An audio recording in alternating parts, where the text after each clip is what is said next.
गुरुर्ब्रह्मा गुरुर्विष्णुः गुरुर्देवो महेश्वरः गुरुर्साक्षात् परः ब्रह्म तस्मै श्री गुरवे नमः।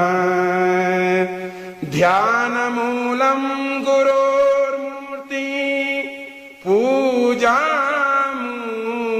गुरोर्पदं मन्त्रमूलं गुरोर्वाक्यं मोक्षमूलं गुरुकृपा।